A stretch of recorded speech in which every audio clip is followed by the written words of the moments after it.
Hey everyone, so this is my review of Legends of Tomorrow, Season 4, Episode 2, called Witch Hunt. And essentially what this episode is about is that when the magical seismograph goes off, the team decides to go to the Salem witch trials. And while there, they discover an enemy that they really did predict. And while that's going on, Ava and Nate work to try and keep the Time Bureau funded by having to prove that magic exists. And this was a really interesting and entertaining episode that definitely had a lot of good moments to it and a whole lot of sort of like twists and turns to it, and just I really enjoyed the whole story that it told.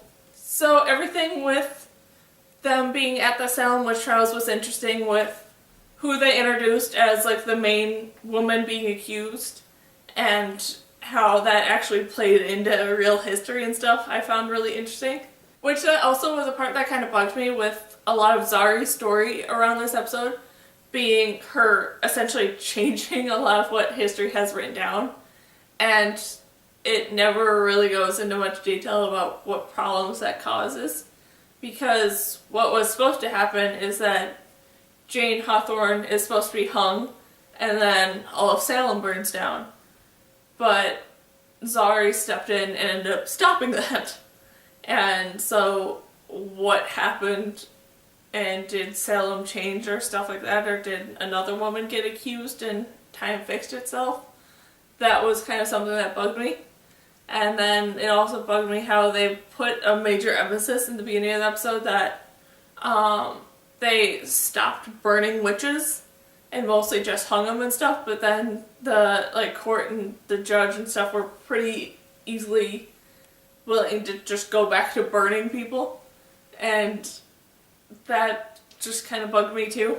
But with that, I did enjoy sort of seeing Zari's story, with her working to help Prudence, and trying to save Prudence's mother from being accused of a witch and hung and stuff, because she felt a personal sort of relationship to that, with all the accusations and stuff that she grew up with and her mother had to face and stuff.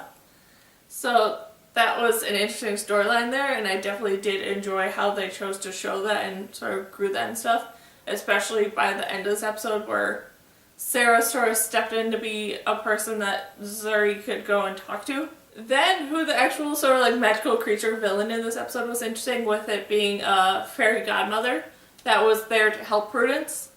And the big problem there is that John couldn't just easily banish this fairy, because if he did, then he'd also be banishing Prudence to hell, and they didn't want that to happen. So how they eventually got through the storyline and got to Prudence rejecting the fairy godmother was interesting. And then I also enjoyed it for what it set up for future events and stuff, where John gave this fairy godmother the offer that if she became his fairy godmother, then she wouldn't be banished to hell, but the fairy godmother refused it because she did not want to fight this threat that's coming for John.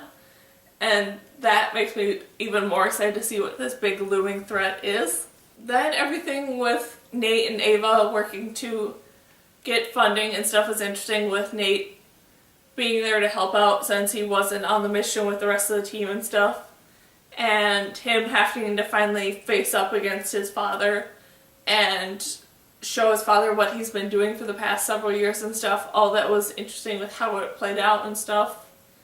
And then I also enjoyed it for how they chose to prove that magic exists by taking Ray, who had previously been turned into a pig, and having to wait for him to turn back into a human and stuff.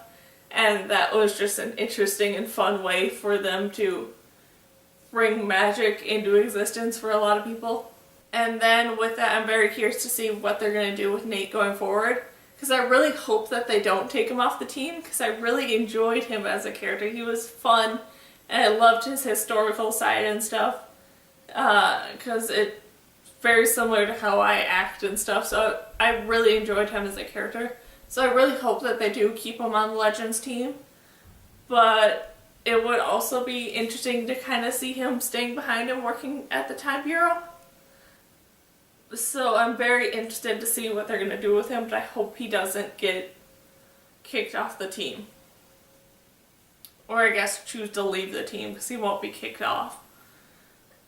And then just overall, this was a really interesting and fun episode that had a lot of really good moments to it.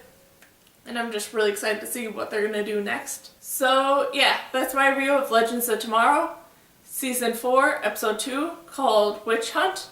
So yeah, bye!